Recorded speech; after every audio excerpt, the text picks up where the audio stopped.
afternoon, children. I am Shagufta from Dewdrop School, Panvel. बच्चों, today we are going to see the exercise from the lesson inside the kitchen. बच्चों, kitchen में क्या क्या कौन कौन से फ्यूल किस तरह से खाना बनाने के लिए इस्तेमाल किए जाते हैं, ये हमने प्रीवियस क्लास में देखा था, राइट?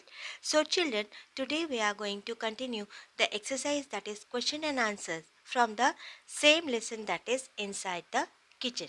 सो चलिए बच्चों, हम देखते हैं आज के question answers. Now children, pay attention. Make a list of vegetables that are eaten without cooking them.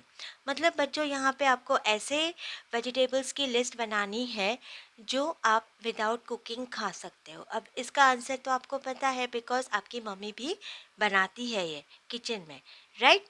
खाना लंच या डिनर में आप सलाद बनाती है ना मम्मी. सो हम कौन कौन से वेजिटेबल्स यूज़ करते हैं? Cucumber, tomatoes, carrots, onion, even कुछ लोग तो उसमें ग्रीन चिली भी इस्तेमाल करते हैं, जिसे हम हरी मिर्च बोलते हैं, right children? Then see what are the advantages of heating foodstuffs when when preparing them from for eating. मतलब बच्चों, हम लोग जब खाना खाने के लिए तैयार करते हैं, रेडी करते हैं, तो उसे हम हीटिंग क्यों करते हैं? क्या ज़रूरत है उसे हीट करने की? इसका एक बहुत अच्छा आंसर है. देखो, इसका जवाब ये है कि food stuffs become tastier and easier to digest when prepared by heating them. मतलब बच्चों, खाना बनाने के लिए जब हम उसे हीट करते हैं कुकिंग के ज़रिए, जब हम उसको हीटिंग करते हैं, कुकिंग करते हैं, तो उससे क्या होता है, वो जो खाना होता है वो खाने का टेस्ट बढ़ जाता है. ठीक है? और बच्चों, वो जब खाना हमारे पेट में जाता है तो वो खाना डाइजेस्ट होने में हमारे पेट को ज़्यादा तकलीफ़ नहीं होती है. ओके बच्चों? अगर पका हुआ खाना हम खाएंगे तो वो खाना डाइजेस्ट होने में बहुत ज़्यादा आसानी हो जाएगी. मतलब हमने जो पेट में डाला है वो पूरे बॉडी में लगने के लिए जो जो भी प्रक्रिया होती है उसे डाइजेशन कहा जाता है. ठीक है? तो वो सब आपको नेक्स्ट क्लासेस में आएगा. तो जो भी हम खाना खाते हैं वो अच्छे से डाइजेस्ट हो जाएगा. ओके बच्चों? किसकी वजह से? हीटिंग की वजह से. Then see the next question children. How does the use of firewood harm the environment? मतलब बच्चों, खाना बनाने के लिए जो चूल्हा सिलगाया जाता है वो, ये जो एनवायरनमेंट है, ये जो हमारा आसपास का परिसर है, वो ठीक नहीं होता. ऐसे क्यों? वो हमारे परिसर के लिए, हमारे एनवायरनमेंट के लिए ठीक नहीं होता. ऐसा क्यों? Because, see children, burning wood is a troublesome task, makes a lot of smoke. Besides, trees have to be cut for wood. That is harmful for environment. देखो बच्चों, जैसे कि हमने लेसन में देखा था कि खाना हम लोग कहाँ बनाते हैं बच्चों? आपको तो पता है, खाना बनता है किचन में. लेकिन वो किचन में ये जलाना, लकड़ियाँ जलाना, जो कि बहुत ज़्यादा रिस्की होता है, बहुत ज़्यादा खतरनाक होता है. और उसकी वजह से क्या होता है बच्चों? स्मोक. मतलब यहाँ पे किचन में या घर में बहुत सारा धुआं हो जाता है, उस धुआं हो जाता है, right children? Besides, trees have to be cut for would.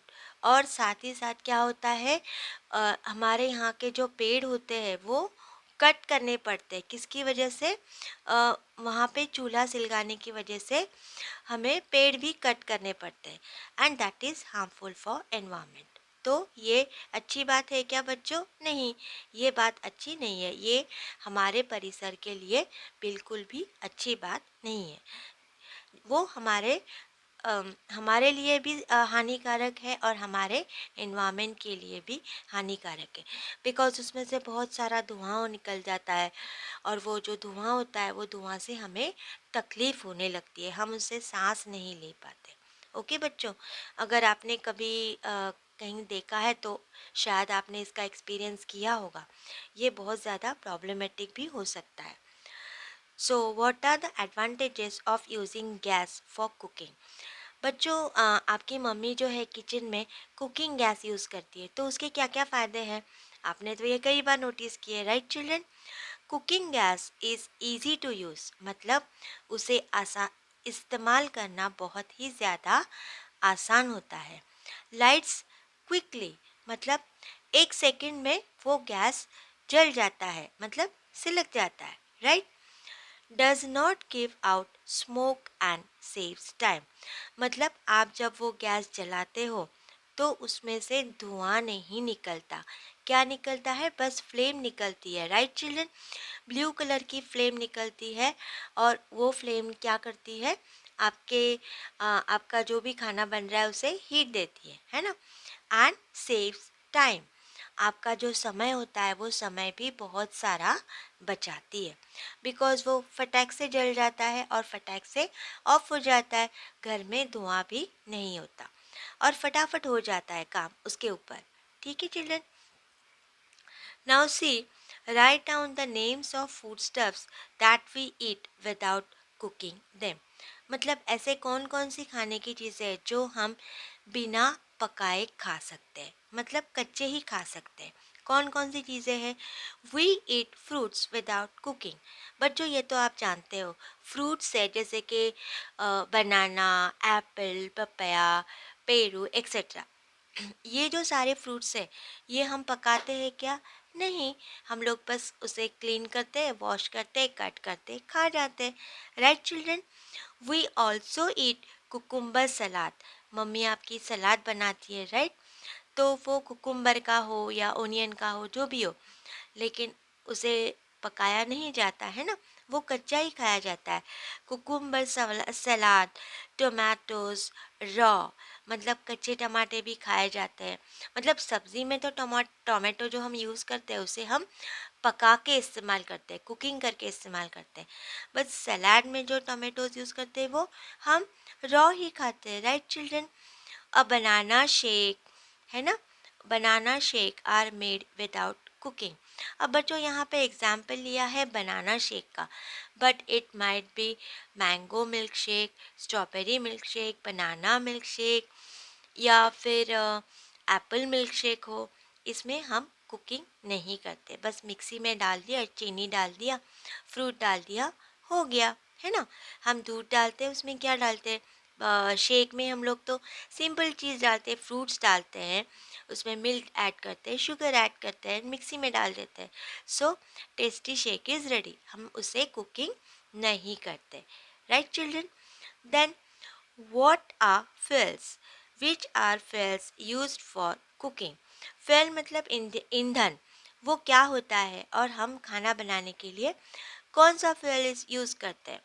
Now see children, a combustible substance that can be used conveniently for obtaining heat is called a fuel. मतलब एक कंबस्टिबल सब्सटेंस, मतलब एक ऐसा सब्सटेंस जो कि खुद आसानी से जल जाए, और सिर्फ जलता नहीं है तो वो बहुत ज़्यादा जलता है, बहुत तेज़ी से जलता है। हम्म, उसे हम कैसा इस्तेमाल करते हैं? जो कि हम आसानी से यूज़ कर सके, जिससे हमें हीट मिल सके, इसे हम कहते हैं फ्यूल। फॉर एग्ज़ाम्पल, लोग खाना बनाने के लिए कौन कौन से फ्यूल का इस्तेमाल करते हैं? Cooking gas, coal. Cooking gas मतलब आपकी मम्मी जो किचन में यूज़ करते हैं, that is called as cooking gas. Coal, coal मतलब कोयला, in Marathi we call it as कोळसा, जो कि ब्लैक कलर का होता है। देन केरोसिन, केरोसिन जो है ये एक लिक्विड होता है, आपने शायद देखा नहीं होगा। पानी जैसा लिक्विड होता है बट उसमें ब्लू कलर होता है, ब्लू कलर का लिक्विड होता है वो। तो उसका भी इस्तेमाल किया जाता है खाना बनाने के लिए। Okay children, as a fuel हम लोग उसे इस्तेमाल कर सकते हैं, बट मोस्टली आजकल लोग जो है वो कुकिंग गैस को ही इस्तेमाल करते हैं। Now see children, the next one, what care should be taken by the people who use firewood or coal for cooking at home? मतलब अगर आप घर में अ, चूल्हे का इस्तेमाल कर रहे हो, ओके, या कुकिंग करने के लिए कोल का इस्तेमाल करते हो, तो आपको घर में कौन कौन सी सावधानियाँ बरतनी चाहिए? एक्चुअली बच्चों आपको पता नहीं है, इसलिए आपको बता दूँ। चूल्हे पे का खाना या कोयले पे बना हुआ जो खाना होता है ना, वो बहुत ज़्यादा टेस्टी होता है। इसलिए आज भी कुछ कुछ गांव में या स्पेशल ऑर्डर देकर भी इस तरह का खाना बनाया जाता है। तो अगर हम इस तरह से खाना बनाते हैं तो आपको कौन कौन सी सावधानियां बरतनी चाहिए। See children, people who use fuels like wood और coal that give out smoke, अगर लोग ऐसा चूल्हा इस्तेमाल कर रहे हैं या ऐसी शेगड़ी इस्तेमाल कर रहे हैं तो उन्हें क्या करना चाहिए। Must have Windows in their kitchen, मतलब उनके किचन में खिड़कियों का होना बहुत ज़्यादा ज़रूरी है। क्यों बच्चों? So we get a lot of light and also prevent smoke from collecting in the house. जैसे कि मैंने आपको बच्चों बताया था, इसमें से बहुत ज़्यादा धुआं निकलता है, तो इसकी वजह से जो भी धुआं निकलेगा वो फटाफट घर के बाहर जाए, इसकी वजह से उस घर में, स्पेशली उस किचन में क्या होनी चाहिए, खिड़कियाँ होनी चाहिए। ओके, तो उससे क्या होगा बच्चों, ऑफकोर्स सूरज की रोशनी भी घर में आ जाएगी और वो जो स्मोक निकल रहा है उस चूल्हे से या उस शेगड़ी से, वो घर में जमा नहीं होगा, तो डायरेक्टली इससे विंडो से बाहर चला जाएगा। Okay children, so children that's all for the day. बच्चों, यहाँ पे मैंने आपको सिर्फ और सिर्फ क्वेश्चन आंसर्स एक्सप्लेन किए, बट हमारा जो ऑनलाइन क्लास होगा उसमें I will explain the whole exercise. Okay, उसमें हम objectives, fill in the blanks etcetera सब कुछ देखेंगे। And children, I am sending you the PDF of this lesson. इसका जो एक्सरसाइज का जो PDF है वो मैं आपको सेंड कर रही हूँ। what you have to do is you have to just note down all this exercise in your EVS workbook. First you have to note it down in your EVS workbook and then you have to learn it. Okay बच्चों, so that's all for the day. Complete your work and children stay home. घर पे रहो, बाहर मत जाओ. Thank you very much for watching this video. See you in the next class. Till that time, tata, bye bye, take care.